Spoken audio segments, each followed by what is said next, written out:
Venga, rápido, rápido. El gallinero al fondo. Con esto le hacemos un efecto dominó que se...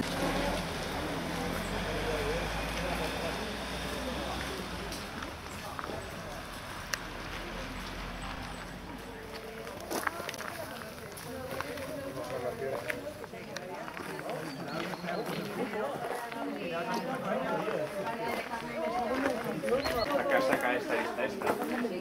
Está ladeado, ¿eh? Esto está que se cae, ¿eh? ¿Eso es el otro que está ahí? ¿No?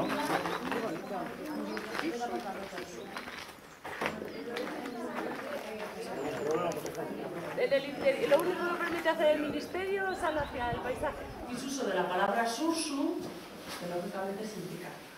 Y es saber que a los dos monasterios tradicionalmente se les ha calificado como la punta de... Totalmente. Es que por ahí nos ha dicho. De ocho, que significa abajo. El monasterio tiene... La existencia de ambos monasterios se debe a nuestros santos, se debe a San Millán, que llaman a la vida. San Millán acepta vivir este tipo de vida y se dirige a las escuelas del monasterio de Susón. Ellas comienzan a construir el este. Aunque muy numerosa, el monasterio de Susón es muy pequeño para todos ellos que deciden dejar el baile. Construyen un nuevo monasterio romano en el lugar en el que nos encontramos ahora. El monasterio de Pino. El códice más importante que aparece en San Millán es el número 60 y en el que encontramos unas 900 anotaciones, unas 900 cosas.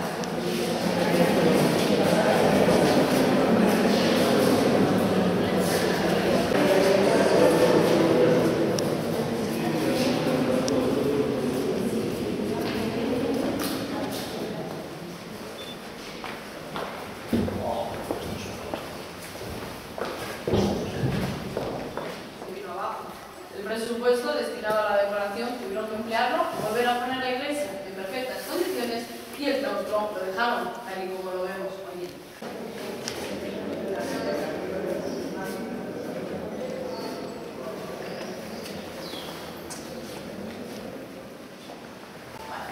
Nos encontramos en la actual sacristía del monasterio. Esta sala hasta el siglo XVII se utilizó como sala capitular, en el lugar donde se reunían los monjes para preparar sus oficios o tratar los diferentes temas de interés para su orden. Vemos a San José, una cama y un perrito. Y vemos que el cuadro está orientado hacia ustedes, es decir, la cama está hacia ustedes, el perro de San José también. Bueno, pues ahora sí, si vienen poquito a poco hacia aquí, sin perder...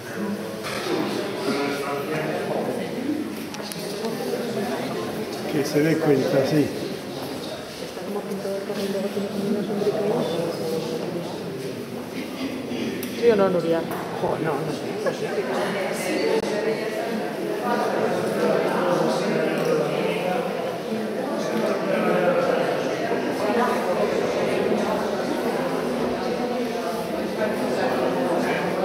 Cuando ellos finalizaban, cuando ellos terminaban, este facistol se giraba para permitir a la otra mitad del coro cantar utilizando el mismo ritmo.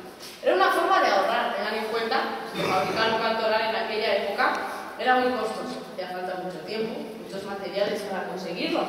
Con un facistol en cada coro, por lo menos en libros, podían permitirse el lujo de ahorrar.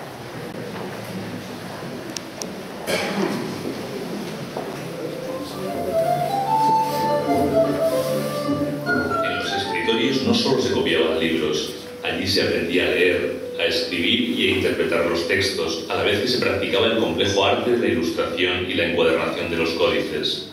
Cada monasterio contaba con un escritorio y su importancia dependía de la riqueza de aquel.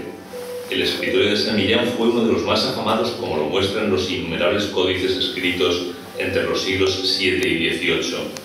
Sirvan de ejemplo el Códice Emilianense o Códice de los Concilios, las Biblias, las obras de San Agustín y de otros santos padres, los tratados morales de San Gregorio o el famoso Códice 60 que contiene las glosas. La producción de libros y las bibliotecas eran parte principal de la vida de los monjes. En el escritorio se organizaba el trabajo según las habilidades de cada uno. Unos eran los amanuenses o copistas, que reproducían el texto que tenían delante o que otro monje les dictaba. Otros, los iluminadores o miniaturistas que ilustraban el texto en los más variados colores. El primer material y el más apreciado en el que los copistas empezaron a plasmar su trabajo fue el pergamino, piel de un animal del que se obtenía la vitela, elemento fino y flexible. La mayoría de las veces procedía de becerros no nacidos, también de corderos o cabritos cuya piel recibía diversos y complicados tratamientos hasta lograr una superficie lisa y fina. El pergamino era caro y difícil de conseguir. Pensemos que un códice de 200 páginas requería alrededor de 80 pieles. El papel, que se conoció en China siglo y medio antes de Cristo, tardaría unos 10 siglos en llegar a Europa.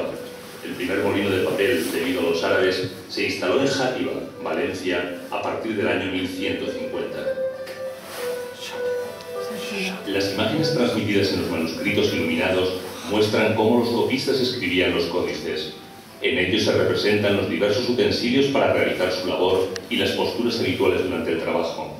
Con el pincel, la caña cortada a bisel y más tarde la pluma de ave hacían la obra de arte en papiro, pergamino o papel, de pie, sentados en taburetes o piedras o reclinados sobre pupitres o mesas. Para la escritura utilizaban tintas y productos de fijación. Las tintas eran principalmente negras, aunque se empleaban también las de color rojo. Para su composición utilizaban la púrpura, el añil, el vino refinado, el bermellón, el cardenillo y otros muchos elementos, sin que faltara el oro y la plata. En el occidente cristiano, al menos entre los siglos VI y XII, la actividad de copista la desarrollaron los monjes. Una vez finalizada la escritura y la ornamentación de los códices, se procedía a la encuadernación, que consistía en unir los distintos cuadernillos con una tira de cuero. Después eran recubiertos con 2 tablas de madera de nogal y finalmente eran forrados con piel sobre la que se ponían clavos de bronce.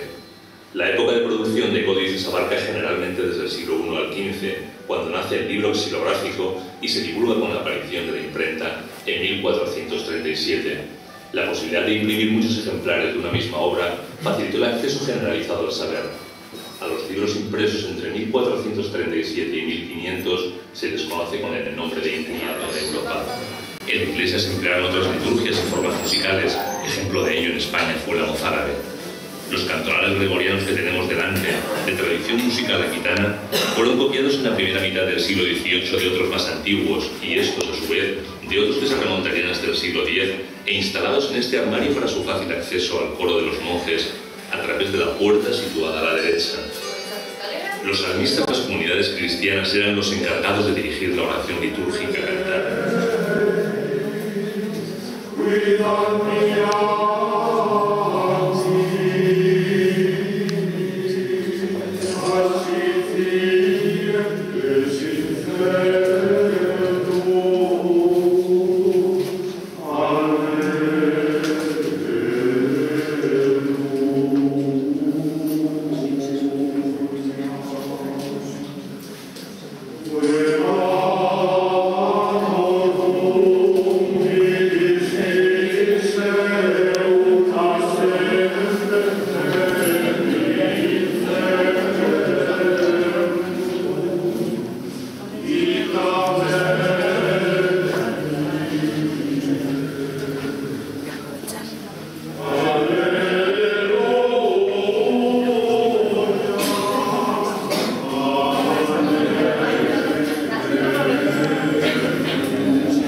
Tomando información, aparte de lo que hemos escuchado en el audiovisual, ¿de acuerdo? Bueno, la colección que tenemos en este armario de libros, metían un gatito amaestrado por uno de esos orificios de entrada del aire.